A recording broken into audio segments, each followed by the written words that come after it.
Okay, nandito na tayo sa workshop, no?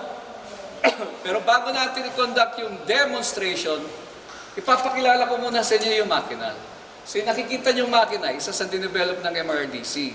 Yan yung inverter type namin na welding machine. Maganda to kasi pwede sa topic natin, yung stick welding, shielded metal arc welding, or manual metal arc welding. At the same time, yung TIG welding, or yung gas tungsten arc welding. O kalimutan na muna natin yung gas tungsten arc welding. Doon na muna tayo sa topic natin na SMAW. So nowadays, ito na yung mga nabibili natin ngayon sa Lazada, sa Shopee, no? Mga inverter type machine yun. Napakamura na ngayon, naglalaro na lang siya ng more or less 10,000. Actually, yung ibang made in China is mga 4,500 lang. So, madali talagang inegosyo to. So, ito na po yung makina natin. So, ito yung inverter, ang labas nito, DC ang output, direct current. Isasaksak natin sa 220 natin na power source, alternating current naman. Yung katulad doon sa nilecture natin kanina, no? So, ang importante dito, ito yung dalawang kable. Isang kable para sa electrode, kaya ang tawag natin, electrode holder. Okay? Yung isang kable, nakakabit to kung saan tayo nagtratrabaho. Kaya ang tawag natin dito, work cable. Pwede rin sabihin natin na return cable. Pero wag na natin gagamitin yung ground cable kasi sa welding hindi siya laging ground. Okay? So tandaan natin yun. No? Yun yung common error natin. Lalo sa mga maliliit na shop. So return cable or work cable at saka electrode cable wherein yung electrode holder yun dun sa dulo. At pagka nag-stick tayo, ito yung consumable natin. Yung electrode. Ito yung common error natin na kung tawagin natin, welding rod. So, kung may pinag-usapan tayong standard, mali na yung welding rod. Ang tawag natin dito, welding electrode. Okay? So, kaya tinawag natin siyang holder kasi dito natin kinakabit yung electrode natin. So, may mga slot siya rito. So, kung anong gusto mong angle, kung saan ka komportable, or kung saan mo gustong tirahin na posisyon, ma-adjust mo rito pa lang sa holder yung angle. Okay? So may power source tayo dito. Maganda sa makina namin. Meron ng display na electronic. No? So dito sa stick welding, ang kinokontrol natin, ang pirahe. So huwag kayong magulat sa maraming pinipihit kasi yung actual na stick welding natin, ang pinipihit lang natin or ina-adjust lang natin, ang pirahe. So kung nakikita nyo dito, 86 amperes lang gagamitin natin. So naglalaro siya doon. Kasi yung gagamitin nating electrode, maliit doon sa ordinary nating binibili. Which is eto, mas mataba. So 1.8 siya. Ito naman, 2.5 mm. Ito, 3 mm. Okay? So, patayin muna natin. So, kung titingnan natin ng malapitan, ang kailangan nating tools, pagka nagwe-welding tayo ng stick, tatlo lagi, no? Una, steel brush, na medyo kahawig ko na pag tinubuhan ako ng buhok, no? Medyo luma na yung nakuha namin, pero it's still working. No? Okay lang for the demonstration. The chipping hammer, at saka of course, yung paghawak natin dun sa workpiece natin na mainit. Pwede tayong gumamit ng pliers, gumamit tayo ng tongs. And of course, sa electrode, kasama sa consumable, yung base material na hihilangin natin. Okay? So magde-demo tayo, gagamit lang tayo ng scrap. So yung mild steel or low carbon steel lang yung gagamitin natin for demonstration. Okay. Let's proceed sa demonstration, no? Pagkatapos ng pakilala natin ng makina. Before anything else, I'd like you to meet my technical assistant, si Paring Milo. Napakatagal niya sa MRDC. Ilang taon na dito pa rin?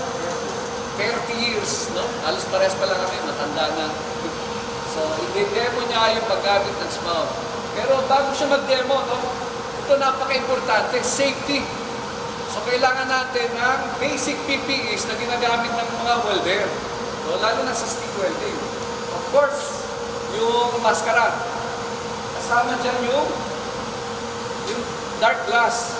Kung ano yung diameter nito, may corresponding shade siya. Kung gaano ka-itim yung dark glass dito.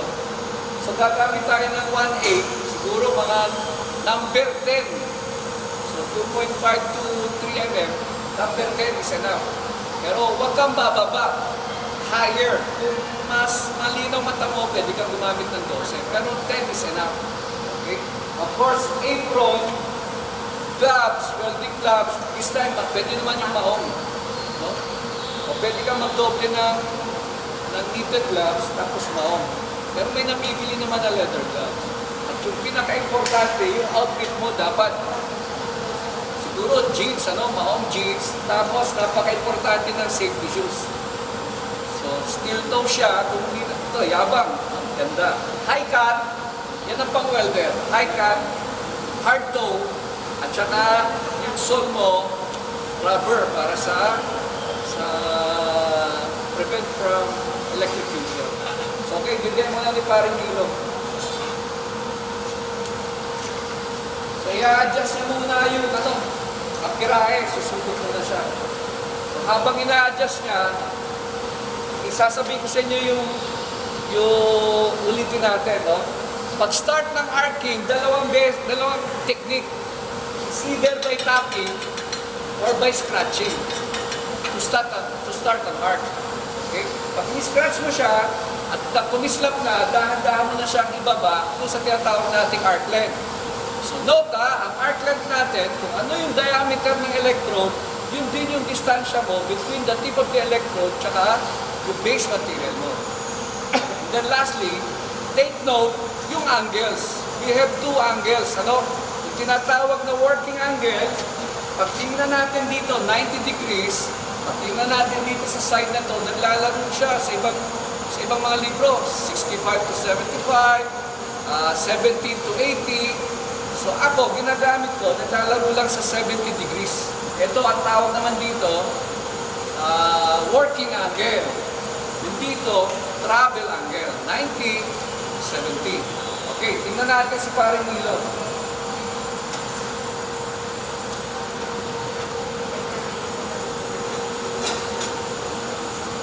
Importante din pala yung maskara, no? So hindi ito pwede. Yung ginagamit ni Nilo ngayon is welding mask. So N95, N95 din yung ginagamit niya. Pero iba klaseng N95 for welding din talaga. So yung meron, dapat meron ding welding machine. Welding mask. Napaka-importante dito ng angles, arc length, and at the same time, yung speed nung kamay mo kung paano mo gagawin yung weld. And also observe by listening, yung tunog ng ating arcing. So, lapit tayo. So, ito yung gamit ngayon na chipping hammer. Then, ito yung gamit ng brush.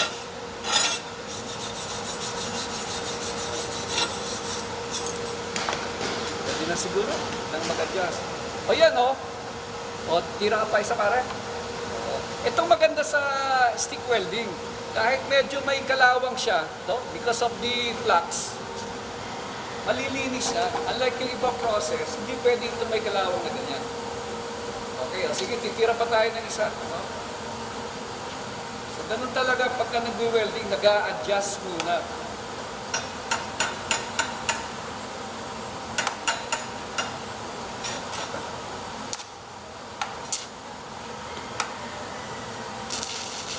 Again, yung arc length, distance between the tip of the electrode and the base metal, yung angles, working angle at saka travel angle, and lastly, yung speed ng welder.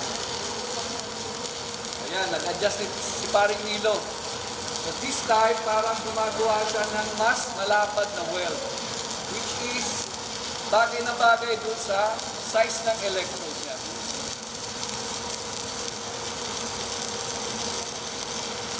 pala, yung isa sa maganda sa MRDC, bumili kami ng fume extractor. So flexible yung hose niya, para yung usok na i-emit during the process, mahihigit niya. So hindi pupunta sa welder. So napaka-safe. Pero kung wala kayong fume extractor, kahit open nyo lang yung window, no? O walang mga walls yung shop ninyo, pwede na siya. Basta makapag-circulate yung o tingnan natin, adjust na siya.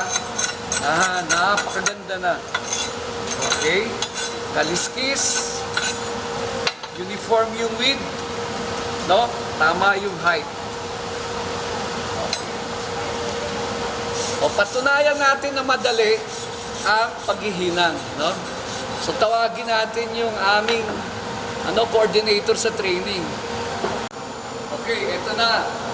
Ito si Claudine, siya yung ating coordinator sa training. Hindi siya welder. So actually, ang kurso niya, ilang taon na siya sa training? Kawa 1 year niya pa lang. Okay, so hindi siya welder. Alam niyo kung ano yung kurso niya? Psychology. Ayaw ko kung paano niya isa-psychologize itong welding. No? Pero kanina, medyo tumira na siya ng konti. Kasi mahirap naman na isalang agad natin siya. O, ito na si Claudine. So, gagamit siya ng automatic para sa safety. Kasi pagka beginner ka, alam niyo talaga natatamaan ka kasi nabibigla ka ng heartbeat. So, this time, kasi ilang minuto lang naman siya nag-practice, automatic pa gagamit natin sa kanya. But of course, complete yung PPE niya. O, sige, Claude, take it away. Okay, tapping or scratching. Yan, tama yan. That's normal sa beginner, dumidikit talaga. No?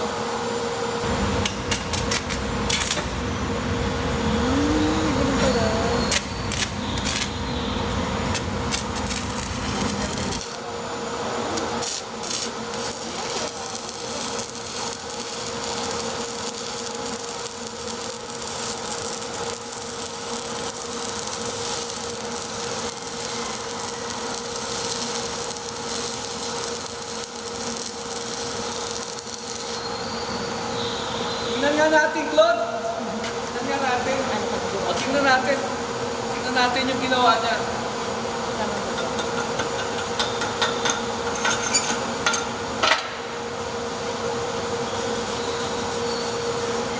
O, yung dulong, ganda.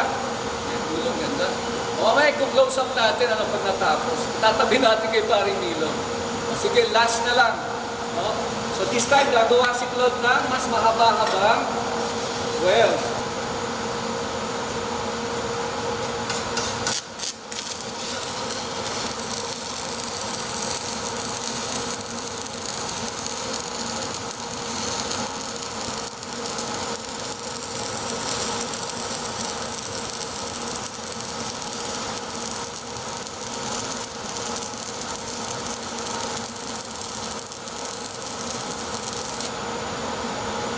Okay, yan, mukhang mas maganda kasi isang nagpipil off yung yung slug, yung nasunod na flux, ang tawag natin slug.